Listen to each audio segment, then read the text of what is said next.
નમસ્કાર મારા વાલા ગુજરાતી મિત્રો, અલગ ગણી લોક સાહિત્ય ચેનલમાં આપનું સ્વાગત છે. તો આજે આપણે વાત કરીશું કે આ જગતમાં એવા માણસો પડ્યા છે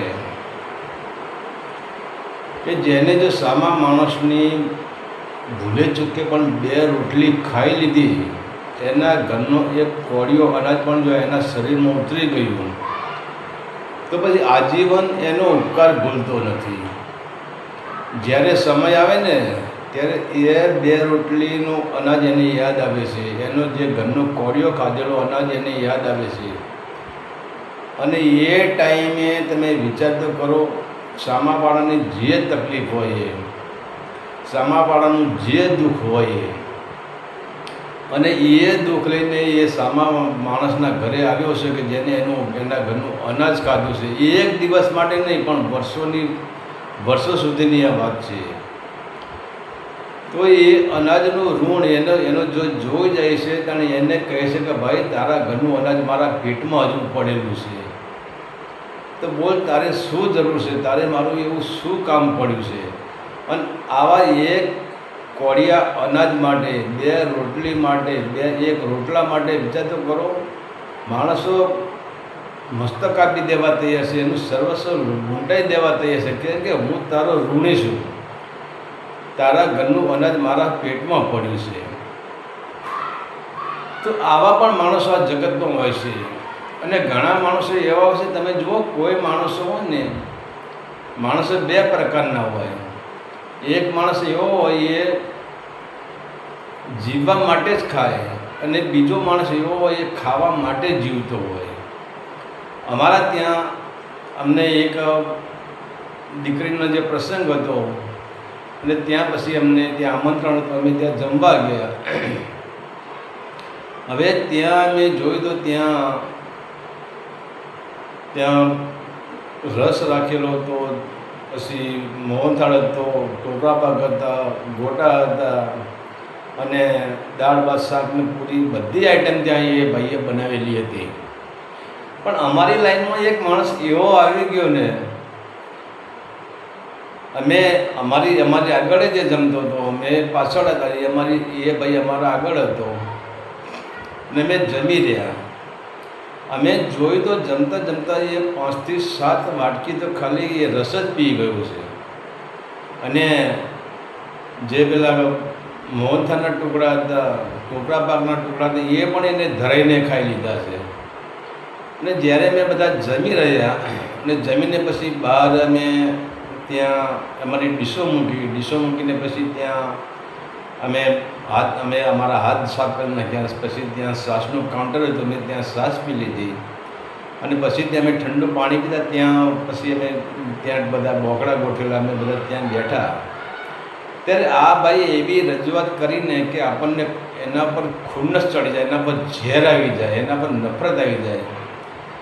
હજુ તો એને હાલ જે જમ્યો છે, હજુ જમ્યા એને 5 મિનિટ પણ એને થઈ નથી, અને એને અમારી બાજુમાં જ 2 માણસો બેઠા હતા, એમને એવી ચર્ચા ચાલુ કે જમવામાં કંઈ મજા ન આવી. એમને શાકમાં ને દાળમાં કે આંબલી વધારે નાખી દીધી હતી, ને આવું હતું ને તેવું હતું ને. તો મારા મનમાં એમ થાય કે આ ભાઈ મોહનથાળ પણ એટલો ખાઈ ગયો છે, ટોપરા પાક પણ એટલો ખાઈ ગયો છે, દાળ ભાત પણ એને એટલા ખાધા છે, અને 7 વાટકી તો રસ પી ગયો છે. અને એમ પણ એને વિચાર તો કરો, હજુ એના પેટમાં ઉતર્યું છે, એના પેટમાં ઉતરીને એ હજુ પાચન તંત્રથી નહીં પાક, અને આને આવું બોલવાનું શરૂ કરી દીધું. હજુ એના પેટમાં પચ્યું નથી, હજુ એના પેટમાં એનું અન્ન પડ્યું છે. તો આવા માણસો હોય છે.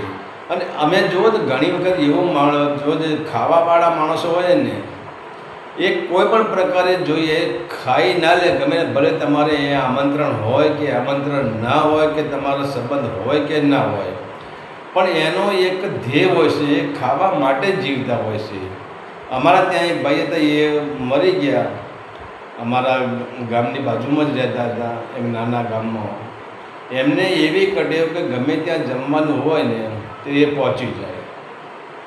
પછી એ લગ્નનું હોય કે બીજા કોઈ પ્રકારનું હોય, પણ એને ખબર પડે કે એ જમવાનું છે કે ત્યાં પહોંચી જ જાય.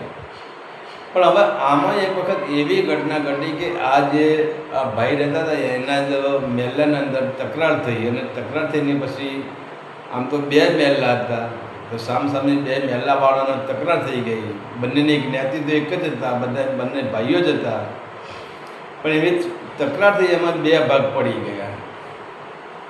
હવે બે ભાગ પડી ગયા એટલે અને એ ટાઈમે એવી ઘટના ઘટી કે જે સામા મહેલામાં જે દાદા હતા એ દાદા ઓફ થઈ ગયા.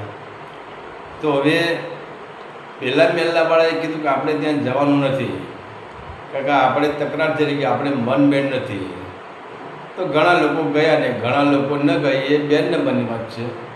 પણ જ્યારે હવે આ દાદાને 12-13 દિવસ પૂરા થયા ત્યારે આમના છોકરાઓએ નક્કી કર્યું કે દાદા પાછળ આપણે ખર્ચ કરવું છે, અને આપણા મહેમાનો અને આપણા કુટુંબ જે આપણા ગામમાં જે સગા સંબંધી લોકોને જમણવાર રાખવો છે.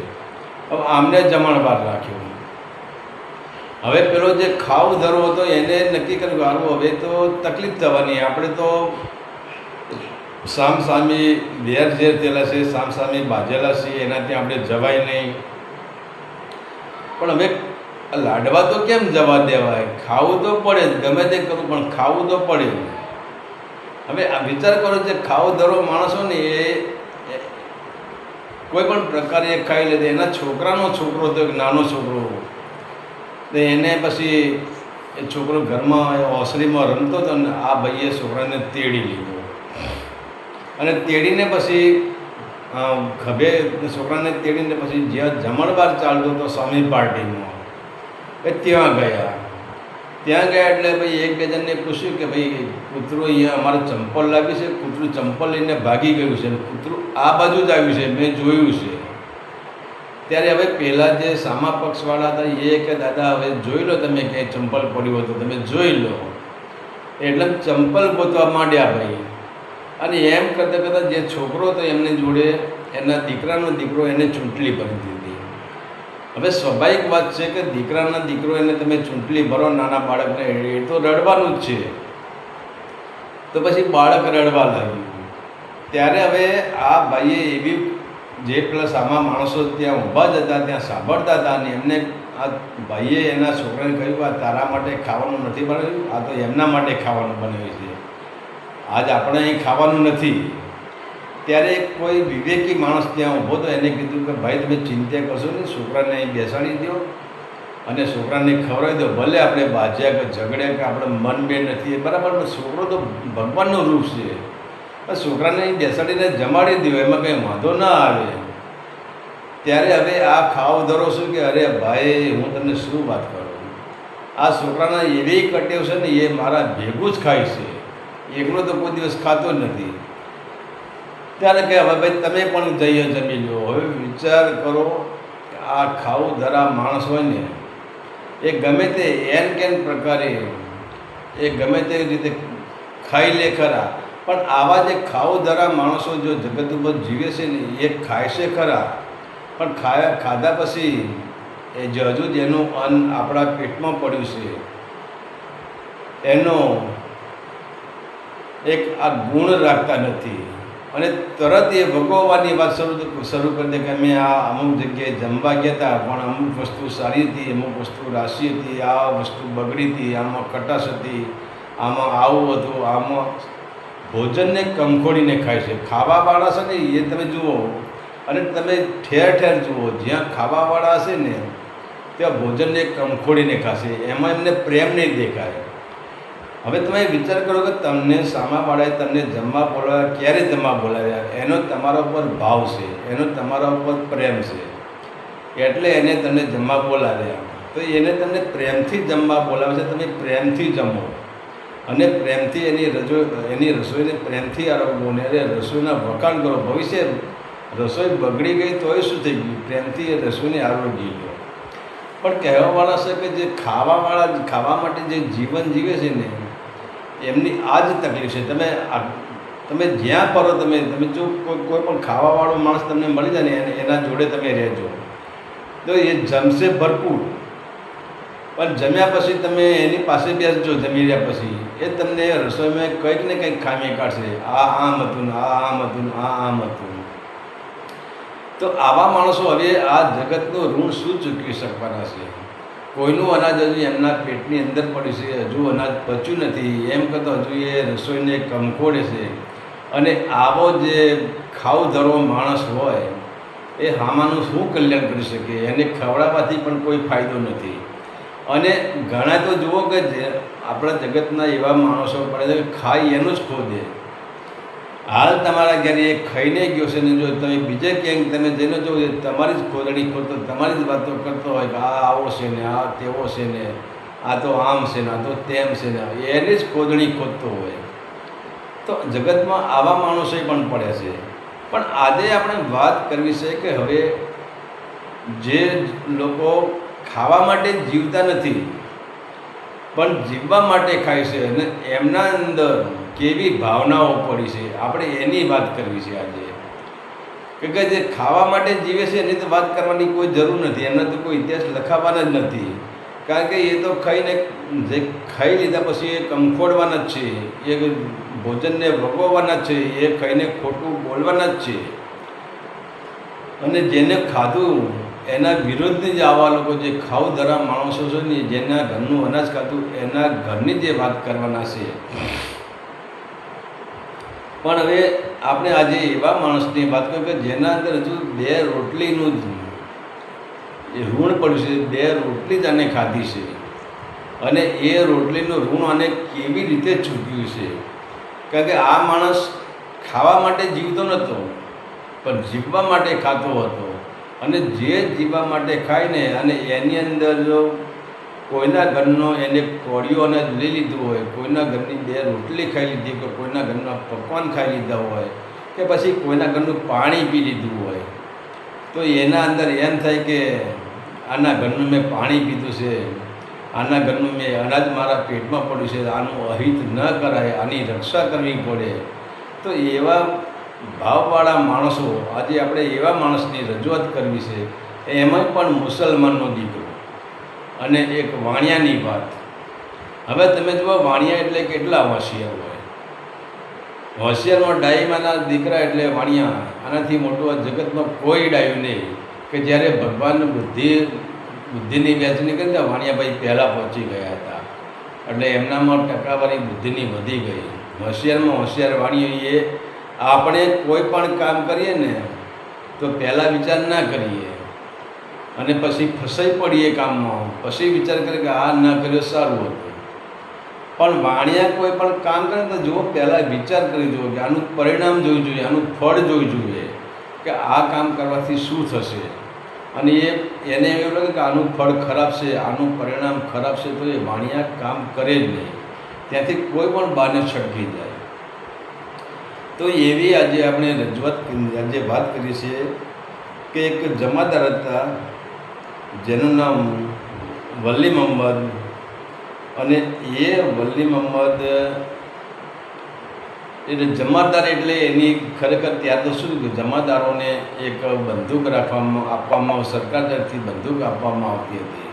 પણ એ બંદૂકમાં એક જ ગોળી આવે, એને ખાંડણીયું કહેવાય. એના અંદર ઘોડો ખાંડવો પડે અને એના અંદર જે ગંધરફ છે એ ભરવો પડે અને પછી એ બંદૂક ફોડાય. એટલે એક જ ભડાકો કરી શકે. પછી બીજો ભડાકો કરવો તો પછી ફરતી એને ખાંડવી પડે. એને ખાંડણીયા બંદૂક કહેવાતી હતી. અને આવી બંદૂક પહેલાં જમાદારોને આપતા, એમાં દારૂ ગોળો ભરવો પડે.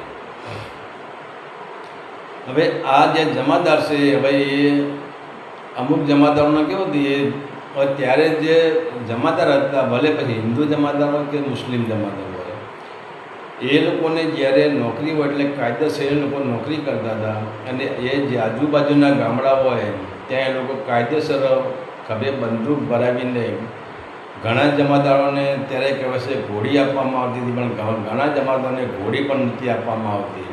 એ પોતે પગપાળા ચાલીને આજુબાજુના ગામ એમના તાબામાં જેટલા ગામડા હોય ત્યાં જતા હતા અને ગામમાં ફરતા હતા અને કોઈને તકલીફ તો નથી ને એ પૂછતા હતા.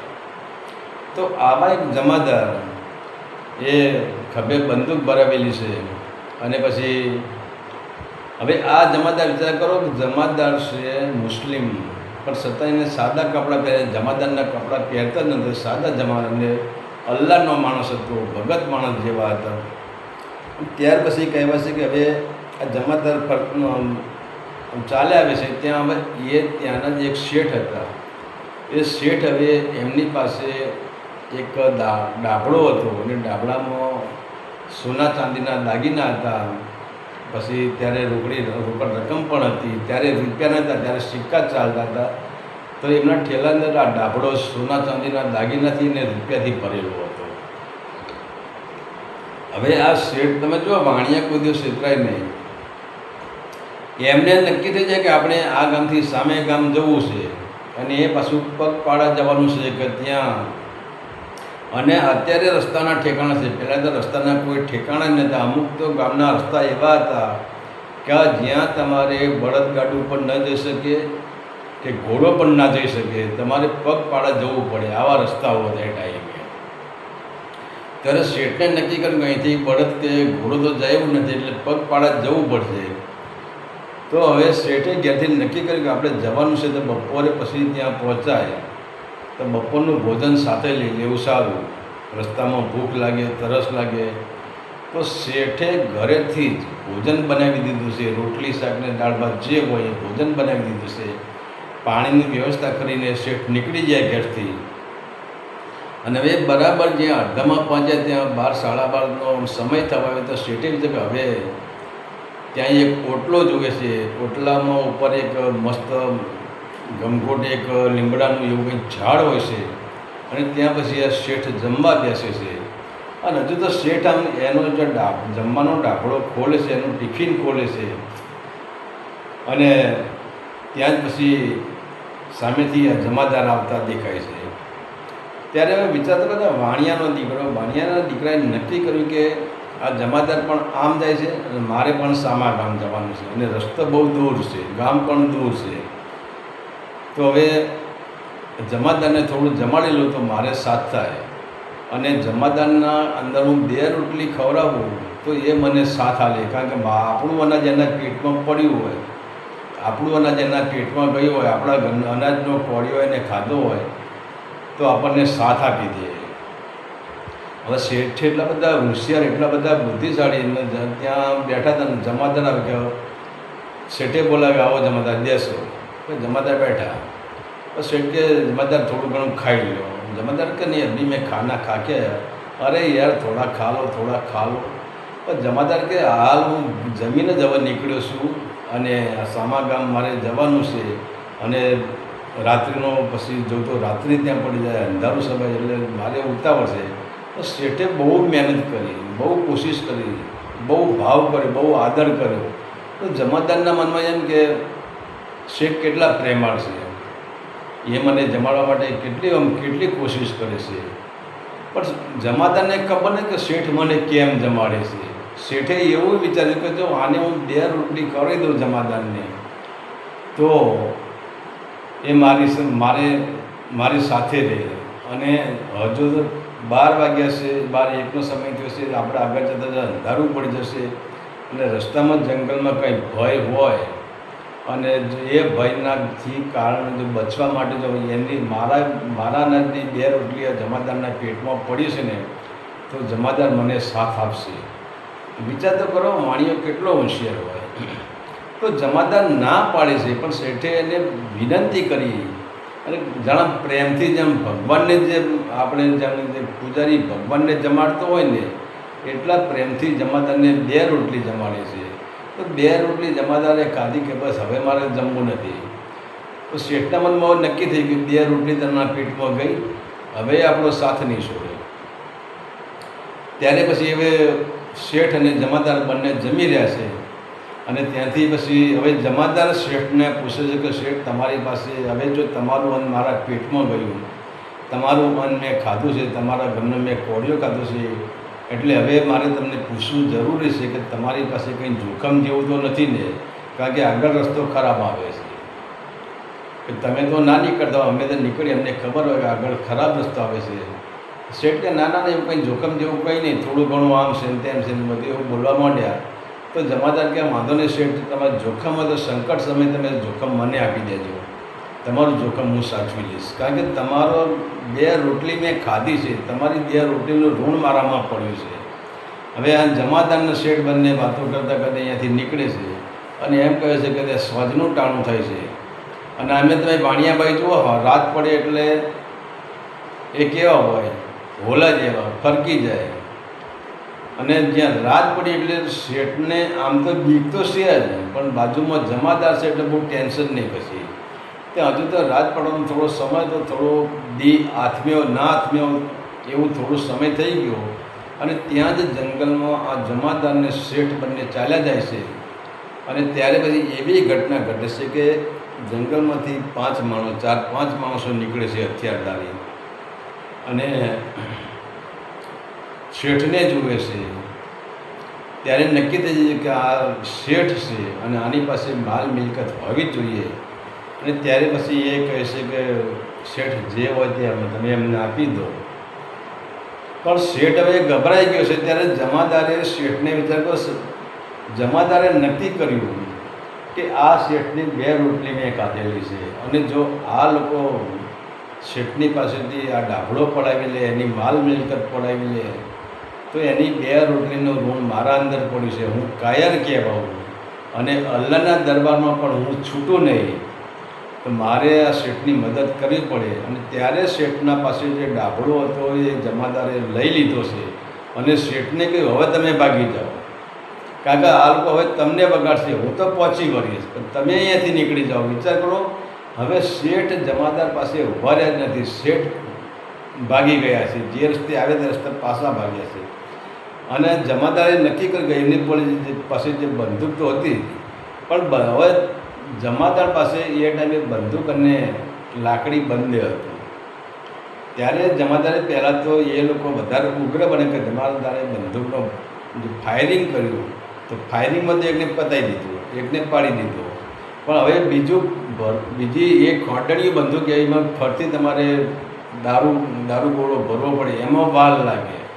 અને એ અવસરનો લાભ લઈને પછી જે સામા બીજા માણસો હતા જમાદારના બધા વચ્ચે તો મારામારી થઈ હતી. જમાદારે જે લાકડી પછી ગુમાવી, લાકડી ગુમાવીને બધાને પાછા પાડ્યા. પણ હવે વિચાર કરો, જમાદાર પોતે આ લોકો પાસે, આ ડાકુઓ પાસે લડી રહ્યા છે, આ ગુંડાઓ પાસે આમાં લડી રહ્યા છે. પણ હવે જમાદારને ચિંતા એ છે કે મારું તો જે થવું થાય. પણ હજુ તો વિચાર કરો, એને જમાદારને ઘા વાગે છે, છતાં એના અંદર એવી ભાવના છે કે આ શેઠની સંપત્તિ, એની અમાનત મારી પાસે છે અને શેઠનું મેં અનાજ ખાધું છે. તો આ શેઠની સંપત્તિ તો જવા જ ના જાય. ભલે મારા મરી ગયા પછી આ લોકો સંપત્તિ લઈ જાય, શેઠનો ડાભડો લઈ જાય, મને વાંધો નહીં, પણ જ્યાં સુધી મારી અંદર પ્રાણ છે ત્યાં સુધી હું આ ડાભડો તો આ લોકોના હવાલે નહીં જ કરું. અને એમ કહેતા કે ભાઈ જમાદાર પછી જ્યાં એની લાકડી ગુમાવવાની એની પ્રેક્ટિસ હોય છે, અને એ ટાઈમે કહે છે કે પછી તો સમાજ બીજા 3 હોય, 3ને મારે છે. પણ અહીંયા ઘટના એ બને છે કે પેલા 3 તો ભાગી જાય છે, પણ જતાં જતાં જમાદારના માથામાં એક લાકડી મારતા જાય છે. એ લોકો સામેવાળા પાસે પણ લાકડી જ હતી, અને લાકડી મારતા જાય છે ત્યાં જમાદારને જે ખોપરી હોય છે, ખોપરી તૂટી જાય, માથામાંથી લોહી આવે છે. એમ છતાં આટલી વેદના જમાદારને થાય છે, એમ છતાં જમાદારે એનો ડાભડો છોડ્યો નથી શેઠનો. અને ત્યાર પછી હવે થોડું ઘણું અંધારું તો થવાની તૈયારી જ હતી, અને ત્યાંથી જમાદાર આ હાલતમાં, લોહી લોહાના હાલતમાં એ ચાલતા હોય છે. ત્યાં સામે એવું બને કે સામે એક તળાવ આવે છે. પછી જમાદારે નક્કી કર્યું કે તળાવમાં જઈને પાણી લઈને જે મારા મોઢા ઉપર, મારા મુખ ઉપર જે લોહી આવી છે, લોહી બધું સાફ કરી લો. તો હવે પાણી લઈને એ જમાદાર એ લોહીના જે મુખ ઉપર જે લોહીના ડાઘા સાફ કરતા હતા, માથામાંથી જે લોહી હતી સાફ કરતા હતા, અને એમાં જ ત્યાં એક ચારણ આવી જાય છે. અને ચારણ પછી જુએ છે કે, અને અમે તો જમાદારને બધા ઓળખીએ, ચારણ એવું છે કે આ તો પેલા જમાદાર છે. અને ત્યારે પછી ચારણ કે વલી બાબત તમે, કે હા ભાઈ હું શું થયું, કે કંઈ નહીં, થોડું ધીંગાણું થઈ ગયું, થોડું અહીં લાગી ગયું છે. હવે વિચાર કરો, ચારણ પોતાના જમાદારને ચારણ પોતાના નેહડે લઈ જાય છે, અને નેડે લઈ જઈને જમાદારને ત્યાં રોકે છે કે તમારા માથામાં ઘા પડે છે. અને ત્યારે તો શું બધા દેશી દવાઓ જાણતા હતા, ત્યાં દવાખાને જવાની જરૂર નહીં. અને ત્યારે કહેવાય છે કે ચારણોના નેસડામાં અને જેટલો ઘા એ ટાઈમે એવું હતું કે તમારે ગમે એટલો ઘા પડ્યો ને, તમે માણસને માખણ ખાવાનું ચાલુ કરી દો ને તો એનો ઘા ઓટો, એને કોઈ માખણથી મોટી કોઈ દવા જ નહીં. આ ચારણો આ જાણતા હતા. તો ભાઈ ચાર્યાણે એની પત્નીને કીધું કે એ કામ કરો, આપણે જમાદારને બીજું કંઈ નહીં, બીજો પગ તો આપણે આપીશું પણ એમને માખણ વધારે આપો. તો પછી આ ચારણે જમાદારને માખણ આપ્યું છે. અને માખણ ખાતું ત્યાં ધીરે ધીરે આ જે જમાદારનો ઘા એ રૂઝાવા લાગ્યો છે. જમાદાર સ્વસ્થ થઈ ગયા છે. ત્યારે પછી જ્યારે જમાદાર કમ્પ્લીટ થઈ ગયા, થોડો એમને આરામ થઈ ગયો, ત્યારે પછી આ ચારણે આ જમાદારને પૂછ્યું કે તમારો પેલો ડાભડો. અને ત્યારે જમાદાર કહે ભાઈ એ ડાભડો મારો નથી, એ ડાભડો પેલા શેઠનો છે. તો કે મારે શેઠને ત્યાં ડાભડો આપવા તો જવું જ પડે. ત્યારે હવે વિચાર તો કરો, આટલું બધું એક ડાબડાના લીધે ખાલી એ શેઠના ઘરની 2 રોટલી જમાદારે ખાધી છે અને આ ડાબડો સાચ્યો છે. અને ડાબડો સાચવામાં જ એનું માથું તૂટી ગયું છે. અને ચારણે એના ત્યાં 4-5 દિવસ રાખ્યો છે, એને માખણ ખવડાવ્યું છે, એને પાટાપિંડી કર્યું છે, એમાં ઔષધિ લગાવી છે. તો હજુ કંઈ પૂરેપૂરો ઘા તો રૂઝાણો જ નથી. ત્યારે પછી ચારણને કહે છે કે તમે હાલો મારી સાથે, હવે આપણે શેઠને ગોતી લેવા પડશે અને શેઠને ડાબડો આપવો પડશે. હવે ત્યારે પછી વિચાર તો કરો, હવે શેઠ તો ત્યાંથી ભાગી ગયા હતા, પણ શેઠને કહ્યું કે હું આ ગામ જવાનો છું. ત્યારે આ જે જમાદાર અને આ ચારણ બે ફરતા ફરતા બિચારા શેઠને શોધતા આ સામા ગામ જાય છે. ત્યારે શેઠ એમના સંબંધી હતા, એમના ત્યાં બેઠા હોય છે. અને ત્યારે પછી આ શેઠ છે એ જમાદારને ઓળખી જાય છે, જમાદાર શેઠને ઓળખી જાય છે. ત્યારે પછી શેઠ ઊભા થઈ જાય છે કે પધારો જમાદાર, પધારો જમાદાર, તબિયત તો સારી છે ને? તો પેલો આઈને એમ થઈ ગયું કે આને મારે હું કહેવું, આટલું બધું માથામાં લાગી ગયું છે, પણ કે તબિયત તો સારી છે ને? પછી પૂછ્યું કે મારો ડાબડો તો સહી સલામત છે ને? અને ત્યારે પછી ચારણ કહે છે કે શેઠ તમારો ડાબડો બરાબર છે, પણ એક તમારા ડાબડાના માટે તમે આને 2 રોટલી ખવડાવીએ, 2 રોટલીના રોલ માટે આનું માથું તૂટી ગયું. જુઓ માથામાં, હજુ માથામાં એનો પાટો બાંધેલો છે, તમને એ દેખાતું નથી. અને એ ટાઈમે વિચાર તો કરો, આ વાણિયાએ જમાદારે આ વાણિયાને ડાબડો આપ્યો. કારણ ચારણે કહ્યું કે જમાદાર તમે આ ડાબડા માટે તમે આટલો બધો માર ખાધો, અને ડાબડો તમારો તો હતો જ નહીં. ડાબડો શેઠનો તો શેઠને આપી દેવો છો ને, તમે ડાબડો કેમ લઈ લીધો? ત્યારે જમાદારે ચારણને કહ્યું હતું કે એ ચારણ, વાત આમે એવી પડી છે કે શેઠ જમવા બેઠા ને હું ત્યાંથી નીકળ્યો, હું તો ઘરેથી જમીને જ આવ્યો હતો, પણ શેઠે મને 2 રોટલી ખવડાવી દીધી. હવે એની 2 રોટલી મારા અંદર ઉતરી ગઈ, મારા શરીરમાં ઉતરી ગઈ, અને એનું ઋણ મારા અંદર પડ્યું. તો હું ઋણ ચૂકવું નહીં તો શું કરું? અને ત્યારે પછી તો વિચાર કરો કે આ શેઠે તો એક જમાદારને શું આપ્યું? એ ડાબડો ખોલ્યો ને મેં ડાબડો ખોલ્યો, અંદરથી એને 1-1 રૂપિયાના 5 સિક્કા, ખાલી 5 રૂપિયા જમાદારના હાથમાં આપ્યા. ને ત્યારે આહિરનું મગજ ગયું, અને આહિરે શેઠને એક જ થપ્પડ મારી દીધી કે તને ભાન છે? તારો જે ડાબડો છે એમાં શીખર 10 તોલા સોનું છે ને 10-20 તોલા ચાંદી છે ને આટલી સંપત્તિ તારી આ જમાદારે બચાવી, અને તોય તું અને 5 રૂપિયા આપી છે. પછી તો કહેવાનો મતલબ શેઠે પછી એને પૈસા લે, પણ કહેવાનો ભાવ તો શું છે કે આજે આપણે જોઈએ કે પહેલાંના માણસો, હવે વિચાર તો કરો, આજે આપણે હિન્દુ મુસ્લિમને આપણે વિરોધ કરી રહ્યા છીએ, તો આ પણ જે જમાદાર હતો, જે વલી મોહમ્મદ, એ મુસ્લિમ હતો, અને જે પેલો હતો એ જૈન હતો, જે વાણિયો જૈન હતો, અને બચાવનાર જે જમાદારને બચાવનાર એ ચારણ એ હિન્દુ હતો. એક હિન્દુ હતો, એક મુસ્લિમ હતો, અને એક જૈન હતો. પણ કહેવાનો મતલબ અત્યારે તમે જુઓ, હવે એ ટાઈમે કેવો ભાવચારો હશે, એ ટાઈમે લોકો પ્રત્યે એકબીજા પ્રત્યે કેટલો પ્રેમ હશે. અને એ ટાઈમે જેના અંદર જેને એ કેટલું એના અંદર એવું છે કે આનું જેનું મેં અનાજ ખાધું છે એનું તો ભલે જીવ જઈ જાય, ભલે માથું છૂટી જાય, પણ એનું અહિત ના થાય. તો આજે આવા જે આપણે આવા ઇતિહાસો સાંભળવાની આપણને પણ જરૂર છે, આપણા બાળકોને જરૂર છે, આપણા પરિવારને પણ જરૂર છે. કારણ કે આજે તો તમે જુઓ, માણસ તમે જુઓ આજે એવી લાઈન ઉપર આવી ગયો છે કે અત્યારે હાલ જ કોઈએ તમારું સારું કામ કર્યું હોય અને થોડી વાર પછી તમે જ એના વિરુદ્ધમાં થઈ જાઓ. તો આ આપણી સંસ્કૃતિ નથી. આપણી સંસ્કૃતિ એ છે કે જેના ઘરનું આપણે અનાજ ખાધું એને આપણે કામ આવી જઈએ, એ આપણી સંસ્કૃતિ છે.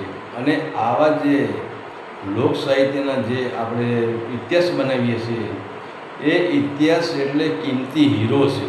એ આપણી સૂઈ ગયેલી શક્તિને જગાડવાનો એક એવી કિંમતી દવા છે કે જે આપણી સૂઈ ગયેલી શક્તિને જગાડી શકે છે. બીજું કે એ આવા જે વિડીયો છે, આવા જે ઇતિહાસ છે, એ આપણા જે સંસ્કારો હતા, આપણા સંસ્કારોની યાદ તાજી કરાવે છે. તો આ તો એક વાણીઓ, એક જમાદાર એટલે કે મુસ્લિમ અને એક ચારણનો ઇતિહાસ.